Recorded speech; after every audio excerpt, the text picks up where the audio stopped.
Good morning all ಬದುಕಿಗೆ ಸ್ಫೂರ್ತಿ YouTube channel ವೀಕ್ಷಕರಿಗೆ ನಮಸ್ಕಾರಗಳು. ಸೊ ನನಗೆ ಈಗ ಒಂದು ಪ್ರಶ್ನೆ ಕೇಳ್ತಾ ಇದ್ರು, ಯಾಕೆ ನೀವು ಅಂದರೆ ಸೌಜನ್ಯ ಹೋರಾಟಗಾರರು ಮತ್ತು ಸೌಜನ್ಯ ಹೋರಾಟಗಾರರಿಗೆ ಸಪೋರ್ಟ್ ಮಾಡುವಂಥವರು ಮಾಧ್ಯಮಗಳನ್ನು ಯಾಕೆ ಬುರುಡೆ ಮಾಧ್ಯಮ ಅಂತ ಕರಿತೀರಾ ಅಥವಾ ದಿಕ್ಕು ತಪ್ಪಿಸ್ತಾ ಇದ್ದಾರೆ ಅಂತ ಹೇಳ್ತಾ ಇದ್ದೀರಾ ಅಂತ ಅಂದ್ಬಿಟ್ಟು. ಸೊ ಹಾಗಾಗಿ ಈ ವಿಡಿಯೋ ಮಾಡ್ತಾ ಇದ್ದೀನಿ. ಏನಪ್ಪ ಯಾಕೆ ನಮಗೆ ಅಂಥ ಒಂದು ಮನೋಭಾವ ಅಥವಾ ಮನಸ್ಥಿತಿ ಬಂದಿದೆ ಅಂತ ಅಂದರೆ, ನಿಜವಾಗ್ಲೂ ಹೇಳಬೇಕಂದ್ರೆ ನನಗಂತೂ ಹ್ಯೂಜ್ ರೆಸ್ಪೆಕ್ಟ್ ಇತ್ತು ನಮ್ಮ ಮೀಡಿಯಾದ ಮೇಲೆ. ಎಸ್ಪೆಷಲಿ ನ್ಯೂಸ್ ಚಾನಲ್ಗಳಂದರೆ ನಮಗೆ ತುಂಬಾ ಇಷ್ಟ ಆಯಿತು. ಯಾಕೆ ಅಂದರೆ ನಾವೆಲ್ಲೋ ಇರ್ತೀವಿ ಅಂತ ಎಲ್ಲ ಪ್ರಕರಣಗಳ ಬಗ್ಗೆ ಎಷ್ಟು ಅಚ್ಚುಕಟ್ಟಾಗಿ ನ್ಯೂಸ್ನ ಮಾಡಿ ಹೇಳ್ತಾರಲ್ಲ ಅಂತಂದ್ಬಿಟ್ಟು. ಬಟ್ ನನಗೆ ಗೊತ್ತಿರಲಿಲ್ಲ ಇಷ್ಟೊಂದು ಅವರು ಒಂದು ವಿಷಯನ ತಿರುಚಿ ಹೇಳ್ತಾರೆ ಅಂತ ಅನ್ನುವಂಥ ನಿಜವಾಗ್ಲೂ ನನಗೆ ಗೊತ್ತಿರಲಿಲ್ಲ.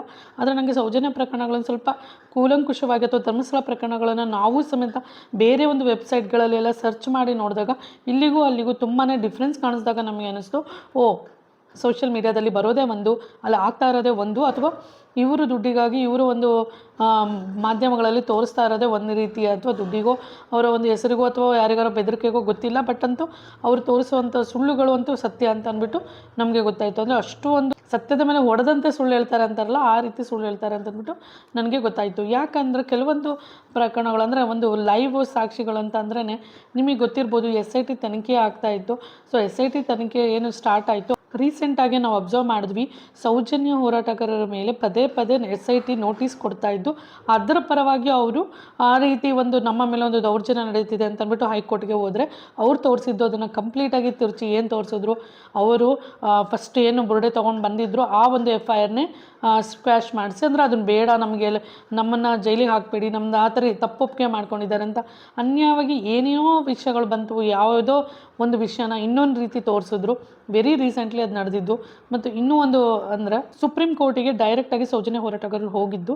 ಸೊ ಅಲ್ಲಿ ಒಂದು ಏನಂತ ಬರುತ್ತೆ, ನೀವು ಒಂದು ಲೋಕಲ್ ಕೋರ್ಟ್ಗಳು ಅಥವಾ ಏನೋ ನಿಮ್ಮ ಒಂದು ರೀಜನಲ್ ಕೋರ್ಟ್ಗಳಿಗೆ ಫಸ್ಟ್ ಅಪ್ಲೈ ಮಾಡಿ ದೆನ್ ಸುಪ್ರೀಂ ಕೋರ್ಟ್ಗೆ ಬರಬೇಕು ಅಂತ ಬಂತು.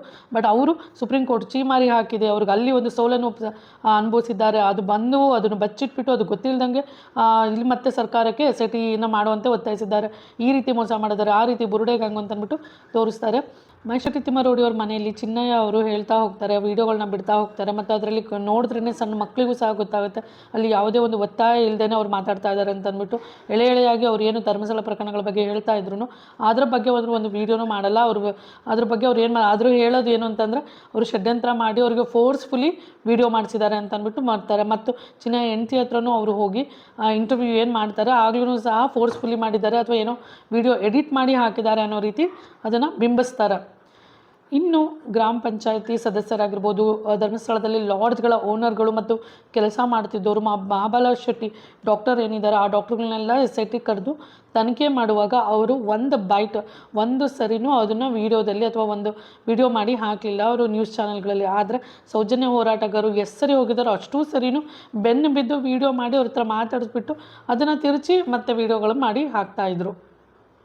ಇನ್ನು ಸೌಜನ್ಯ ಪ್ರಕರಣ ನಡೆದು 13 ವರ್ಷ ಆದರೂ ಯಾವತ್ತೂ ನಾವು TVಯಲ್ಲಿ ಅಥವಾ ನ್ಯೂಸ್ಗಳಲ್ಲಿ ಸೌಜನ್ಯ ಬಗ್ಗೆ ಆಗಲಿ ಸೌಜನ್ಯ ಹೋರಾಟಗಾರರ ಬಗ್ಗೆ ಆಗಿ ಇವರು ಮಾತಾಡೋದು ನಾನು ನೋಡೇ ಇರಲಿಲ್ಲ. ಆದರೆ ಈಗ ಯಾವಾಗ SIT ಅಥವಾ ಬುರುಡೆ ತೊಗೊಂಬಂದು ಅದನ್ನು ಸ್ವಲ್ಪ ಪ್ರಕರಣ ದೊಡ್ಡದಾಯಿತು, ಈಗ ಅದನ್ನು ತಿರುಚಿ ಮಾತಾಡ್ತಾ ಇದ್ದಾರೆ. ಇಲ್ಲಿ ತನಕ ತೋರಿಸೋದು ಸೌಜನ್ಯ ಪ್ರಕರಣಗಳು ಅಥವಾ ಅಲ್ಲಿ ಏನು ಧರ್ಮಸ್ಥಳ ಪ್ರಕರಣಗಳನ್ನ ಈಗ ಕೇವಲ TRPಗೋಸ್ಕರ ಆಮೇಲೆ ತಿರುಚಿ ಅದನ್ನು ಬೇರೆ ರೀತಿಯಾಗಿ ಬಿಂಬಿಸ್ತಾ ಇದ್ದಾರೆ ಜನಸಾಮಾನ್ಯರಿಗೆ. ನೋಡಿ, ಈಗ ಬರೀ TV ಚಾನಲ್ಗಳನ್ನ ನೋಡಿ ವಿಷಯ ತಿಳ್ಕೊಳ್ಳುವಂಥ ಕಾಲ ಮುಗಿದೋಯ್ತು. ಈಗ ಸೋಷಿಯಲ್ ಮೀಡಿಯಾ ಬಂದಿದೆ ಮತ್ತು ಕೆಲವೊಂದು ವೆಬ್ಸೈಟ್ಗಳಲ್ಲಿ ಅಂದರೆ BLR ಪೋಸ್ಟ್ ನಾನು ಹೇಳ್ತೀನಲ್ಲ, ನಿಖರವಾದ ವಿಷಯಗಳನ್ನ ಕೊಡ್ತಾರೆ. ಹಾಗಾಗಿ ಕೇವಲ ಒಂದು ನ್ಯೂಸ್ ಚಾನಲ್ಗಳು ನೋಡಿ ವಿಷಯ ತಿಳ್ಕೊಳ್ಳೋದು ತುಂಬಾ ಅದು ದೂರ ಆಗಿದೆ. ಮತ್ತು ಪ್ರತಿಯೊಬ್ಬರ ಮನೇಲಿ ಒಬ್ಬರಾದರೂ ಇರ್ತಾರೆ ಬರೀ ನ್ಯೂಸ್ ಚಾನಲ್ಗಳು ನೋಡಿ, ಕೆಲವೊಬ್ರು ವಯಸ್ಸಾದವರು ಅಥವಾ ಗೊತ್ತಿಲ್ಲದವರು ನೋಡಿ ತಿಳ್ಕೊಂಡು ಅವ್ರ ಮನೆಗಳಲ್ಲಿ ಒಬ್ಬರ ವಿದ್ಯಾವಂತ ಅಂತ ಇದ್ದರೆ ಸೋಷಿಯಲ್ ಮೀಡಿಯಾನ ಯೂಸ್ ಮಾಡಿಕೊಂಡು ಈ ರೀತಿ ನಡೆದಿದೆ ಅಂತ ಬಿಡಿಸಿ ಹೇಳ್ತಾರೆ. ಹಾಗಾಗಿ ಏನು ದಿಕ್ಕು ತಪ್ಪಿಸುವಂಥ ಕೆಲಸ ಮಾಡ್ತಾ ಇದೆ ನಮ್ಮ ಬುರುಡೆ ಮೀಡಿಯಾಗಳು ಅನ್ನೋದು ಗೊತ್ತಾಗುತ್ತೆ.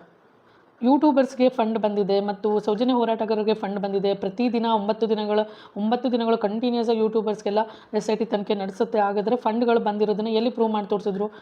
ಕೇವಲ ಸುಮ್ಮನೆ ಅವನ ಮೇಲೆ ಅಪವಾದ ಹಾಕಿದ್ರೆ ಹೊರತು ಅದನ್ನು ಮೀಡಿಯಾದವರು ಯಾಕೆ ಪ್ರೂವ್ ಮಾಡಿ ತೋರಿಸಲಿಲ್ಲ? ಈ ರೀತಿ ಒಂದು ಹೊರದೇಶಗಳಿಂದ ಫಂಡ್ ಬಂದಿದೆ ಅಂತ ಅಂದ್ಬಿಟ್ಟು ಯೂಟ್ಯೂಬರ್ಸ್ ಮೇಲೆ ಏನು ಹೇಳಿದ್ರು, ಅದನ್ನು ಯಾಕೆ ಅದನ್ನು ಪ್ರೂವ್ ಮಾಡಲಿಲ್ಲ? ಜಸ್ಟ್ ಅದನ್ನು ಒಂದು ನ್ಯೂಸ್ ಮಾಡಿ ಅವ್ರಿಗೊಂದು TRP ಮಾಡಿಕೊಂಡು ಅದ್ರ ಬಗ್ಗೆ ಒಂದು ನೆಗೆಟಿವ್ ಆಗಿ ಮಾತಾಡಿ ಸೌಜನ್ಯ ಹೋರಾಟಗಾರನ ಕೆಳಗಿಳಿಸಿ ಮಾತಾಡಿ ಸುಮ್ಮನಾದರು. ಇನ್ನು ಚಿನ್ನಯ್ಯ ಬುರುಡೆ ತಂದಾಗ ಅದನ್ನು ಪ್ಲಾಸ್ಟಿಕ್ ಬುರುಡೆ ಅಂತ ತೋರಿಸಿದ್ರು, ಯಾವುದೋ ಲ್ಯಾಬಿಂದ ತಂದಿದ್ದಾರೆ ಅಂತ ತೋರಿಸಿದ್ರು, ಮತ್ತು ಚೆನ್ನೈಯಿಂದ ಬಂದಿದೆ ಅಂತ ತೋರಿಸಿದ್ರು, ಕೇರಳದಿಂದ ಯಾರೋ ಕೊಟ್ಟು ಕಳಿಸಿದ್ದಾರೆ ಅಂತ ತೋರಿಸಿದ್ರು. ಸೊ ಈ ರೀತಿ ಎಲ್ಲ ತೋರಿಸಿದ್ರೆ ಒಂದನ್ನಾದರೂ ಪ್ರೂವ್ ಮಾಡಿ ತೋರಿಸಿದ್ರ ಅಥವಾ ಒಂದಕ್ಕಾದರೂ ಸಾಕ್ಷಿ ಇಟ್ಕೊಂಡು ಅವ್ರು ಮಾತಾಡಿದ್ರ. ಸೊ ಆಗ ಗೊತ್ತಾಯಿತು ಬುರುಡೆ ಮೀಡಿಯಾದಲ್ಲಿ ಅದು ನಮ್ಮ ಒಂದು ಮಾಧ್ಯಮಗಳು ಮಾರ್ಕೊಂಡಿದ್ದಾರೆ ಅನಿಸುತ್ತೆ. ಎಲ್ಲ ಕಂಪ್ಲೀಟಾಗಿ ತಿರುಚಿ ಹೇಳ್ತಾ ಇದ್ದಾರೆ, ಜನಸಾಮಾನ್ಯರಿಗೆ ತಪ್ಪು ಸಂದೇಶಗಳನ್ನ ಕೊಡೋದ್ರಲ್ಲಿ ಮುಂದಾಗಿದ್ದಾರೆ ಅಂತ ಅಂದ್ಬಿಟ್ಟು. ಇನ್ನೂ ರೀಸೆಂಟಾಗಿ BLR ಪೋಸ್ಟಲ್ಲಿ 38 ಡೆಡ್ ಬಾಡಿಗಳನ್ನ ಅವತ್ತೇ ಸುಟ್ಟಾಕಲಾಗಿದೆ ಅಂತ ಅಂದ್ಬಿಟ್ಟು ನ್ಯೂಸ್ ಬಂತು. ಆದರೆ ಅದ್ರ ಬಗ್ಗೆ ಯಾವುದೇ ರೀತಿ ಅವರು ನ್ಯೂಸ್ ಮಾಡಲಿಲ್ಲ. ಮತ್ತು ಅದು ಡೆಡ್ ಬಾಡಿಗಳಿಗೆ ಅನಾಥ ಶವಗಳಂತ ಅಂದ್ಬಿಟ್ಟು ಡಿಕ್ಲೇರ್ ಮಾಡಿದ್ದಾರೆ.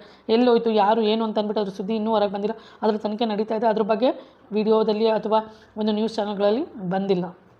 ಇನ್ನು BLR ಪೋಸ್ಟಲ್ಲಿ ಇಲ್ಲಿ ತನಕ ಕೆಲವೊಂದು ಧರ್ಮಸ್ಥಳ ಪ್ರಕರಣಗಳ ಬಗ್ಗೆ ಏನು ಬಂತು ಅದನ್ನು ಅವರು ಯಾವುದೇ ರೀತಿ ಯಾವತ್ತೂ ಸಹ TV ಮಾಧ್ಯಮದವರು ತೋರಿಸಿಲ್ಲ.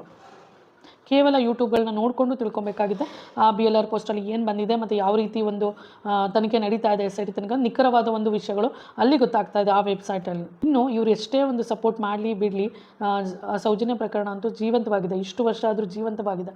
ಸೌಜನ್ಯ ಈಗಲೂ ಸಹ ಎಲ್ಲರ ಸೌಜನ್ಯ ಹೋರಾಟಗಾರರಲ್ಲಿ ಬದುಕಿದ್ದಾಳೆ ಮತ್ತು ನ್ಯಾಯ ಸಿಗುವಂಥ ದಿನಗಳು ನಿಜವಾಗ್ಲೂ ನಮ್ಮ ಕಣ್ಮುಂದೆ ಬಂದೇ ಬರುತ್ತೆ ಅನ್ನುವಂಥ ನಂಬಿಕೆ ನಮಗಿದೆ.